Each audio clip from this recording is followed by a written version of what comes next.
हम uniformly accelerated motion के बारे में पढ़ चुके हैं। आपको पता है यूनिफॉर्मली एक्सेलरेटेड मोशन में जो एक्सेलरेशन होता है वो through out the motion constant होता है, और उसकी 3 इक्वेशन पढ़ी आपने। पहली इक्वेशन आपके पास थी v is equal to u plus a t, दूसरी है s is equal to u t plus half a t square, और तीसरी v square minus u square is equal to 2as। ये इक्वेशन आपने पढ़ी। आज हम क्या करने वाले हैं, इस चैप्टर का जो इंपॉर्टेंट पॉइंट्स हैं, की पॉइंट्स हैं, कॉन्सेप्ट के कुछ पॉइंट्स हैं, उनको डिस्कस करने वाले हैं। और स्टार्ट करते हैं हम एवरेज स्पीड से। पहला पॉइंट इसका है एवरेज स्पीड। क्या होती है एवरेज स्पीड? हम एक रीजन के पॉइंट ऑफ व्यू से ये सब कुछ लिख रहे हैं, और कुछ ऐसे पॉइंट्स देखने वाले हैं जो कॉन्सेप्ट न्यूमेरिकल्स वगैरह सोल्व करने में आपको काम आते हैं। एवरेज स्पीड जो होती है वो होती है total distance travelled divided by total time. इसकी एप्लीकेशन भी हम अब करेंगे। इसके साथ साथ एवरेज स्पीड के साथ हम एवरेज वेलोसिटी और देख लें। एवरेज वेलोसिटी, एवरेज वेलोसिटी क्या है? एवरेज वेलोसिटी हो जाएगी total displacement divided by total time. इस पॉइंट को नोट कर लें आप, फॉर्मूला तो आपको याद होगा। देखिए कैसे प्रॉब्लम कैसे आ सकती है। मान लीजिए पॉइंट ए है, पहले मैं स्ट्रेट लाइन मोशन ले रहा हूं। ए से कोई ऑब्जेक्ट जाता है बी के ऊपर, और यहां से लेकर यहां तक की जो डिस्टेंस है वो सपोज करो 50 किलोमीटर है, और इधर जाने में उसको लगता है 1 आवर। ठीक है, इधर जा गया, फिर बी से वापिस आया, वो बी से इस पॉइंट से और वापिस आया इस पॉइंट के ऊपर सी के ऊपर, और ये जो डिस्टेंस थी इधर, ये डिस्टेंस थी 10 किलोमीटर। 10 किलोमीटर वापिस आ गया सी की तरफ, और इधर आने में उसको जो टाइम लगा वो लगे 20 मिनट। ओके, अब आपसे अगर इस क्वेश्चन में पूछा जाए आप इसकी एवरेज स्पीड बताओ, एवरेज वेलोसिटी बताओ, तो कैसे बताएंगे? तो देखो, सबसे पहले हम एवरेज स्पीड ही निकालते हैं। एवरेज स्पीड क्या बोलता है? Total distance. तो पहले आपको टोटल डिस्टेंस निकालनी है। टोटल डिस्टेंस में इसको डी से रिप्रेजेंट कर देता हूं। डिस्टेंस कितना हो जाएगा? ए से गया बी के ऊपर, तो ए से बी गया तो 50 हुआ, बी से आया सी के ऊपर प्लस 10 हुआ, that is equal to 60 kilometre. फिर हमें क्या चाहिए? टोटल टाइम चाहिए। तो टोटल टाइम टी कितना लगा? यहां से लेकर यहां तक लगा 1 आवर, इसको 1 आवर प्लस यहां से लेकर यहां तक लगे 20 मिनट, तो 20 मिनट के आवर बना लेंगे। ये आपके पास हो गया 3, ये कितना हो जाएगा? 4/3 आवर्स। ओके, तो अब इसकी एवरेज स्पीड कितनी हो जाएगी? एवरेज स्पीड आप कैलकुलेशन कर दोगे ना, total distance 60 divide by total time 4 × 3 kilometre per hour. Okay, अब ये तो हो गया हमारे पास क्या? इसकी एवरेज स्पीड। अब हमें एवरेज वेलोसिटी और देखनी है। एवरेज वेलोसिटी क्या होती है? Total displacement. अब आपको पता है डिस्प्लेसमेंट जो होता है वो इनिशियल पॉइंट और फाइनल पॉइंट के बीच का डिस्टेंस होता है। तो इनिशियल तो कौन है? ए। फाइनल कौन है? बी। इनके बीच का शॉर्टेस्ट डिस्टेंस तो ए और बी के बीच में, तो ए और बी नहीं, सी के बीच में, क्योंकि सी पे आके रुकता है ना वापिस, फाइनल सी है। तो हमें ये चाहिए डिस्प्लेसमेंट की, ये डिस्प्लेसमेंट है। ये कितना हो जाएगा? 50 - 10, ये कितना हो गया? 40 किलोमीटर। तो डिस्प्लेसमेंट कितना हुआ? 40 किलोमीटर। एवरेज स्पीड तो ये हो जाएगी इसकी, और एवरेज वेलोसिटी कितनी आ जाएगी? एवरेज वेलोसिटी आप यहां से निकालोगे टोटल डिस्प्लेसमेंट। अब डिस्प्लेसमेंट हमारे पास कितना हुआ? 40, और टाइम कितना लगा? 4/3 किलोमीटर पर आवर। ओके, अब यहां से देखो एक कॉन्सेप्ट का पॉइंट ये आता है। एवरेज स्पीड आपके पास ये आई, इसको अगर आप कैलकुलेट करोगे तो ये कितना हो जाएगा? ये आपके पास आया 45 किलोमीटर पर आवर, और ये आया 30 किलोमीटर पर आवर। इस कैलकुलेशन से आप यहां से क्लियरली ये देख पाते हो कि एवरेज जो स्पीड होती है, इस पॉइंट को भी आप यहां पे नोट कर लें, एवरेज स्पीड जो होती है, एवरेज स्पीड जो होती है वो ग्रेटर देन एवरेज वेलोसिटी होती है। Average speed is greater than average velocity. ठीक है, अगर ये ए से बी पे ही जाता, स्ट्रेट लाइन मोशन है, ए से बी तक ही जाता और फिर आपसे पूछता इसकी एवरेज स्पीड बताओ और एवरेज वेलोसिटी बताओ, तो ए से बी के बीच में जाता तो टोटल डिस्टेंस भी 50 होती और टोटल डिस्प्लेसमेंट भी 50 होता और टाइम 1 आवर तो 50 किलोमीटर पर आवर होता, मतलब एवरेज स्पीड भी उतनी है और एवरेज वेलोसिटी भी उतनी है। तो आप यहां से ऐसे लिख सकते हो, ग्रेटर देन और इक्वल टू, मतलब एवरेज स्पीड एवरेज वेलोसिटी के बराबर भी हो सकती है और उससे बड़ी तो होती ही है, लेकिन वो बराबर भी हो सकती है बट कभी छोटी नहीं हो सकती। ये कैलकुलेशन देख के आपको पता चल गया होगा। अब मैं एक दूसरा एग्जांपल और लेता हूं, ये तो मैंने स्ट्रेट लाइन मोशन लिया, अब मैं एग्जांपल लेता हूं एक इस प्रकार से कि मान लीजिए कोई ऐसा रास्ता है, ये यहां से स्टार्ट होता है, ये ए पॉइंट है और ये पॉइंट है बी, ए से बी, और ए से बी तक जाने में मान लो उसको टाइम लगता है 2 आवर। टाइम कितना लगता है? 2 आवर लगता है। तो ए से बी के बीच में अगर आपसे पूछा जाए आप एवरेज स्पीड बताओ और एवरेज वेलोसिटी बताओ, तो एवरेज स्पीड जब निकालोगे तो आप ये जो एक्चुअल पाथ फॉलोड है, ये आपको इसका डिस्टेंस निकालना पड़ेगा जो भी निकलेगा, और डिस्प्लेसमेंट निकालने के लिए आप क्या करोगे, ए और बी को मिलाओगे। ए और बी को आपने इस प्रकार से मिला दिया, तो जब आपने ए और बी को मिलाया, ए और बी को मिलाया तो ये तो हो गया डिस्प्लेसमेंट।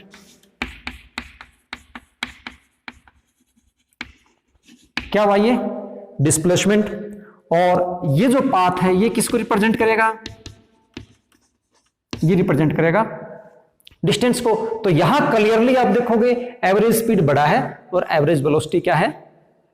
कम है इसका। ठीक है, एक बात और, यहां से इस पाथ से अगर आपसे पूछा जाए वेलोसिटी की डायरेक्शन बताओ, क्या बताओ? वेलोसिटी की डायरेक्शन बताओ। तो वेलोसिटी की अगर मैं डायरेक्शन देखूंगा तो वेलोसिटी की, क्योंकि आपको पता है ना वेलोसिटी एक वेक्टर है। वेलोसिटी क्या है? वेक्टर, मतलब इसके पास डायरेक्शन भी है और प्लस इसके पास मैग्नीट्यूड भी है, D for direction, M for magnitude. और इसके पास क्या है? ओनली डायरेक्शन है, मतलब ये स्केलर है ना। स्पीड क्या है? स्केलर है। तो यहां जो भी डिस्प्लेसमेंट की डायरेक्शन होगी, अब ऑब्जेक्ट ए से बी की तरफ जा रहा है तो डिस्प्लेसमेंट किधर डायरेक्टेड है? डिस्प्लेसमेंट इधर डायरेक्टेड है। तो यहां पे जो वेलोसिटी की डायरेक्शन है वो भी यही है। ठीक है, और स्पीड की कोई डायरेक्शन होती नहीं है। तो ये हमारे पास कॉन्सेप्ट किसका हुआ? एवरेज स्पीड का और एवरेज वेलोसिटी का। अब यहां से क्वेश्चन आपसे ऐसे ही पूछ सकता है कि ratio of average speed and average velocity is equal to 1, greater than 1, less than 1, ऐसे कुछ पूछेगा तो आप इस पॉइंट को ध्यान रखना और इसके अकॉर्डिंग उसका आंसर लिखना। ओके, चलो ठीक है, नेक्स्ट देखते हैं। ये तो हमारे पास हुआ एवरेज स्पीड का और एवरेज वेलोसिटी का, इसको आप अच्छे से नोट कर लें। अगला पॉइंट हम देखते हैं।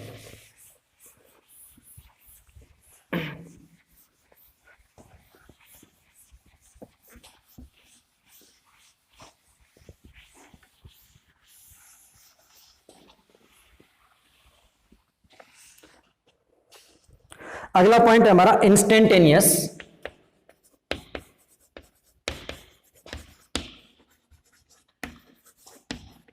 स्पीड का और इंस्टेंटेनियस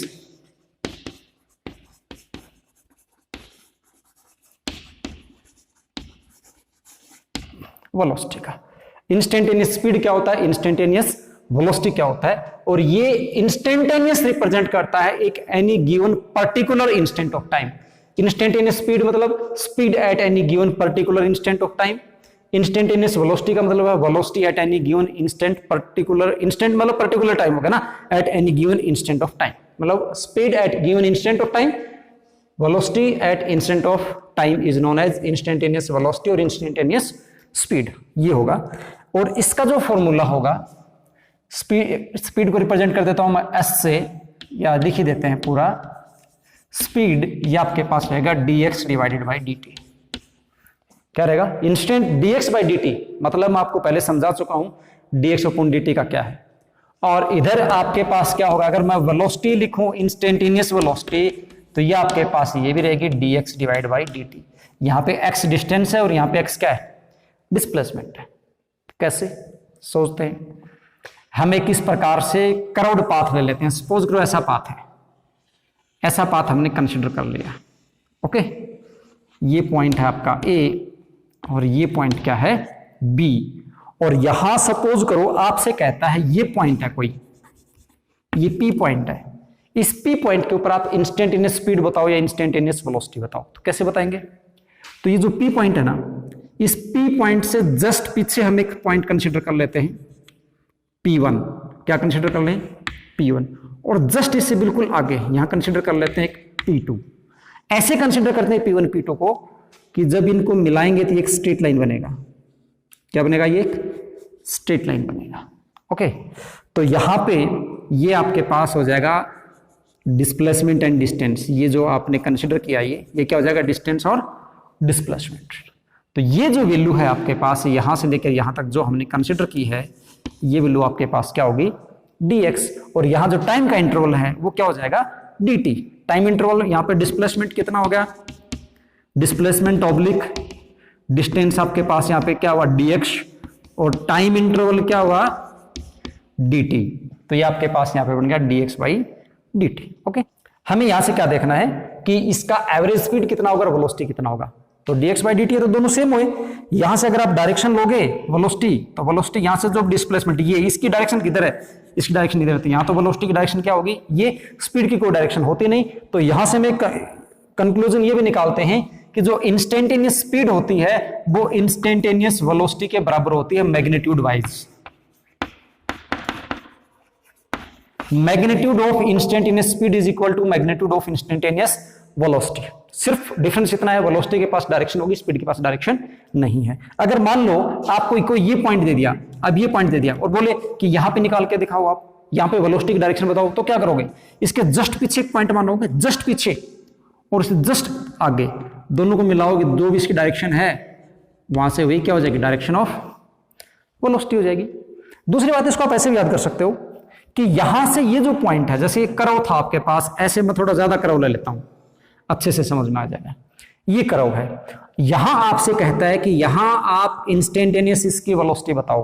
तो आप क्या कर रहे हो? आप कर रहे हो इसके जस्ट पीछे एक पॉइंट ले रहे हो, जस्ट आगे एक पॉइंट ले रहे हो, और वो एक स्ट्रेट लाइन होगी, उसकी जो भी डायरेक्शन है वो वेलोसिटी की डायरेक्शन है। तो यहां से इसको आप आगे बढ़ाओगे ये, तो ये वेलोसिटी की क्या आ गई? डायरेक्शन आ गई। अगर आप इसको इस प्रकार से, ये जो सर्कल, ये आर्क है, इस आर्क को पूरा करोगे तो इस आर्क का एक ऐसे सर्कल बनेगा, और ये बन गया उसका सेंटर, और ये क्या हुई? उसकी रेडियस। तो आप ये देखोगे 90 डिग्री पे आएगा, और 90 डिग्री पे आता है तो मतलब ये क्या है? टेंजेंट है। क्या है? टेंजेंट है। इसका मतलब ये हुआ कि जो टेंजेंट टू द पॉइंट होता है, नोट करने वाला पॉइंट यहां पे क्या हुआ? Tangent to the point. Tangent to the point जो होता है दैट इज इक्वल टू होगा dx बाई dt, जिसको आप क्या लिख सकते हो? टेंजेंट थीटा लिख सकते हो। और ये किसके बराबर आया? ये आया इंस्टेंटेनियस वेलोसिटी के बराबर। ओके, यानी जो टेंजेंट है वो किसको रिप्रेजेंट कर रहा है? इंस्टेंटेनियस वेलोसिटी को रिप्रेजेंट कर रहा है। और जो भी कोई कर्व है उसके ऊपर आप टेंजेंट निकालोगे तो उसका स्लोप भी हो सकता है। किस प्रकार से? ऐसे बन जाएगा वो, मान लो ये है, जैसे इसको मैं ऐसे रिप्रेजेंट करता हूं, ये एक्सटी ग्राफ है। ओके, और आपसे एक्सटी ग्राफ कुछ इस प्रकार से गिवन है आपको, ये एक्सटी ग्राफ है, और आपसे बोला जाता है कि इस पॉइंट के ऊपर यहां पे आप निकालो इसका क्या? Instantaneous velocity. तो क्या करोगे? इस पॉइंट से आप टेंजेंट ड्रॉ करोगे इसका, तो इस पॉइंट के ऊपर इसका स्लोप आएगा एक प्रकार से, ये टेंजेंट ड्रॉ होगा इसका, यहां पे क्या बन जाएगा? थीटा। मतलब यहां पे क्या होगा? एक प्रकार से ये स्लोप भी बनेगा। तो इस कर्व का जो स्लोप है वो निकाला जाएगा dx बाई dt से, और वो रिप्रेजेंट करेगा इंस्टेंटेनियस वेलोसिटी को। ओके, तो ये हुआ हमारे पास इंस्टेंटेनियस वेलोसिटी के बारे में। नेक्स्ट पॉइंट देखते हैं।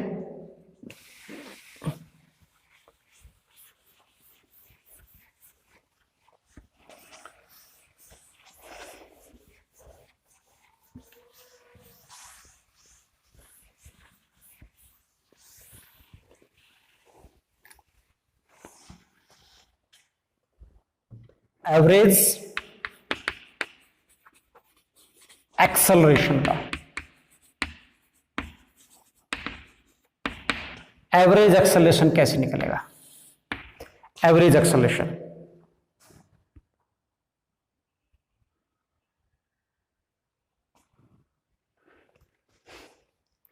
एवरेज एक्सेलरेशन निकालना है तो देखिए एवरेज एक्सेलरेशन कैसे निकलेगा, उसका फॉर्मूला आप याद कर लें। एवरेज एक्सेलरेशन रहेगा चेंज इन वेलोसिटी और divided by time interval, change in velocity divided by time interval.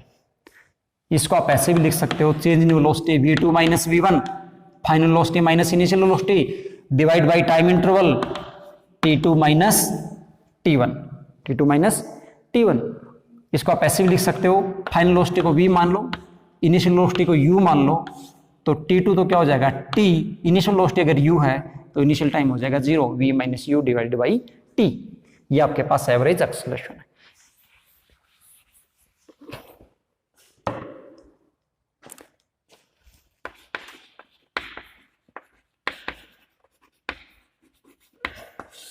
Instantaneous acceleration, और इंस्टेंटेनियस एक्सेलरेशन होता है acceleration at any given instant of time. इसको हम रिप्रेजेंट करेंगे dv डिवाइडेड बाई dt से। किसे करेंगे? dv डिवाइडेड बाई dt से।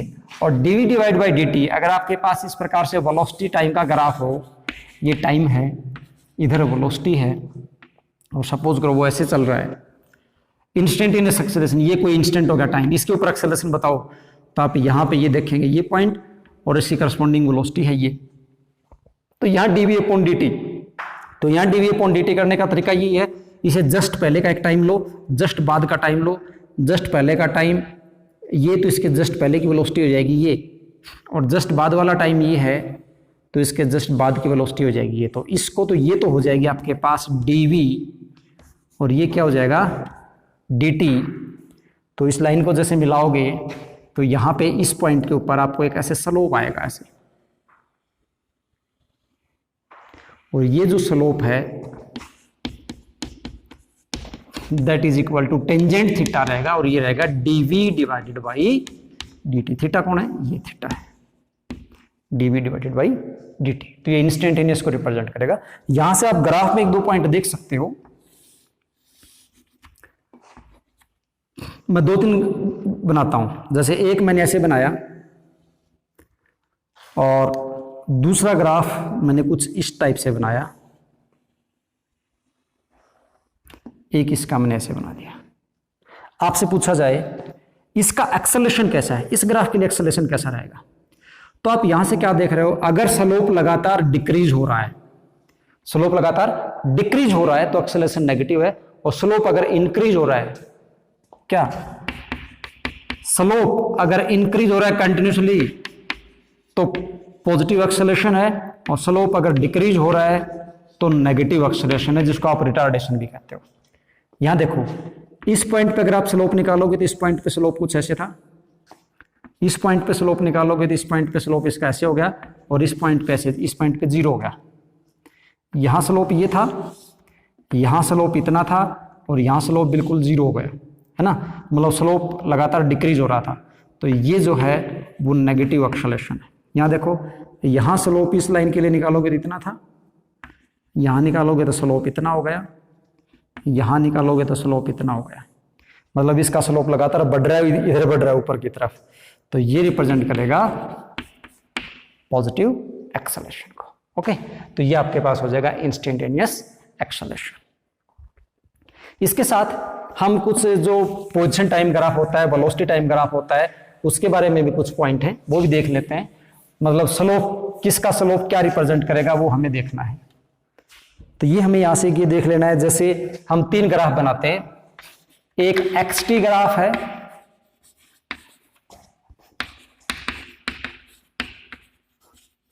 वीटी ग्राफ है, और eighty graph. Okay, uniformly accelerated motion के लिए बनाता हूं स्ट्रेट लाइन ग्राफ टी, और ये क्या हुआ एक्स, ये हुआ, ये टाइम है, ये वेलोसिटी है, ये वीटी ग्राफ हो गया, ये टाइम है, ये एक्सेलरेशन है, ये एटी ग्राफ हो गया। किसी भी ग्राफ में हमारे पास दो चीजें होती हैं, पहला होता है स्लोप, और स्लोप होता है आपके पास dx डिवाइडेड बाई dt। अगर ये थीटा है, इसका dx बाई dt निकालूंगा, यानी x by T, velocity divided displacement divide by time किसके बराबर है? वेलोसिटी है। इसका मतलब slope of x graph represent velocity. इसका अगर मैं स्लोप निकालूं,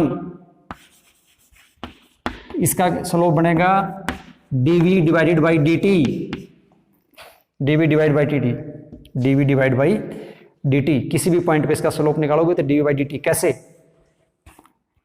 ये मान लीजिए इस टाइम के ऊपर आपको निकालना है, तो इस टाइम के ऊपर तो ये हो गया ना, इसके जस्ट पहले एक पॉइंट कंसीडर कर लेते हैं, तो उसके ऊपर वेलोसिटी हो जाएगी ये। जस्ट बाद में एक पॉइंट कंसीडर कर लेते हैं, तो उसके ऊपर वेलोसिटी हो जाएगी ये। तो ये तो हो गया आपके पास dv, और ये क्या हो गया? ये हो गया आपके पास dx, और ये होगा dt। उसी प्रकार से अगर इसमें देखोगे, इस पॉइंट के ऊपर निकालना है, तो इसे जस्ट पहले एक पॉइंट कंसीडर किया, जस्ट बाद में एक पॉइंट कंसीडर किया, तो ये आपके पास क्या हो गया? dv, और ये क्या हुआ? dt। इसी प्रकार से अगर इसका स्लोप निकालना हो, तो इसका स्लोप निकालोगे तो वो आएगा dA डिवाइड बाई dt। और rate of change of displacement कुछ भी नहीं होता, इस टर्म की हमें जरूरत ही नहीं पड़ती डिफाइन करने की, तो ये किसी चीज को रिप्रेजेंट नहीं करता। ये dv अपॉन dt किसको रिप्रेजेंट करेगा? एक्सेलरेशन को।